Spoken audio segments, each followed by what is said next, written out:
স্বর্গে স্বর্গে হলো তো ও চাপে যাওয়া বলে স্বর্গে যাবো এক নিমিষে ছুটি মেরে এইটুকুনি উঠতে গিয়ে যদি হাঁপিয়ে যাই। আমরা এখন খেচে ফিরি হুইসিং লেকে যাচ্ছি আর অবস্থা দেখো সব কটার দাঁড়িয়ে দাঁড়িয়ে হাঁপাচ্ছে। আর ভিউটা দেখাই একদম জঙ্গলের ভিতরে ওই অতটা খাড়াই এখনো উঠতে হবে এতটা। আর এর মধ্যেই আমি গেছি হাঁপিয়ে। হুইসিং লেকটা কি এমনি এমনি? ও বাবা রে ভীষণ খাড়াই ভীষণ, দেখো তোমার দেখাচ্ছি ভীষণ খাড়াই। এই আমি এই আমার পার উঠতে হচ্ছে এই। ও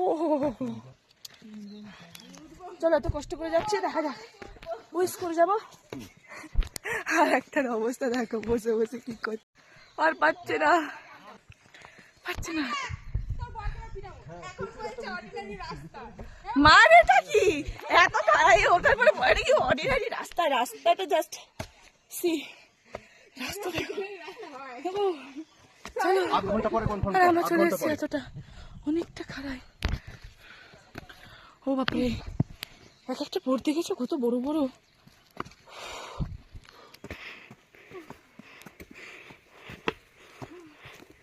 তুই আসতে বলেছিল এখানে ঠাকুর?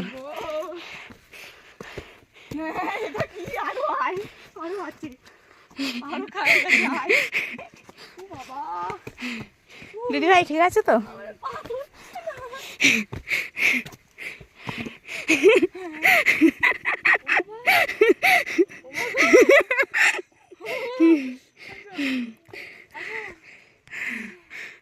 গাইস আমি চলে এসেছি স্বর্গে। স্বর্গে হলো তো ও চাপে যাওয়া বলে স্বর্গে যাবো এক নিমিষে ছুটি মেরে এইটুকুনি উঠতে গিয়ে যদি হাঁপিয়ে যাই। স্বর্গ কোথায়? স্বর্গ নেই। আমার এই পাশেই গাইস বাঁশ দেখতে পাচ্ছেন, এই বাঁশ কেটে আমরা ঘর বানাবো, এখানেই বসবাস করব, ঘর বানাবো পাহাড়ের উপর। এখানেই বসবাস করব। ঘুরতে ঘুরতে দেখতে গেলে মই পেয়ে যেতে হবে। হ্যাঁ তো ঠাকুরের দেখা কি এমনি এমনি মিলবে?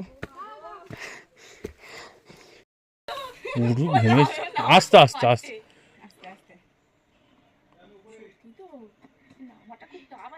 বসে বসে নামবে। হ্যাঁ বসে বসে নামো, বসে বসে ধরো, ধরে বসে বসে নামো। হ্যাঁ সাইডে ধরো।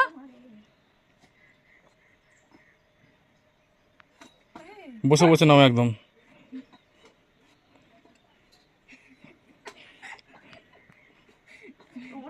খুব হাঁপাচ্ছিল। হ্যাঁ মহিমা আমার কাছে কোনো ব্যাপার না এবারে। প্লিজ আমাকে ক্ষমা করে দাও। মই বাবা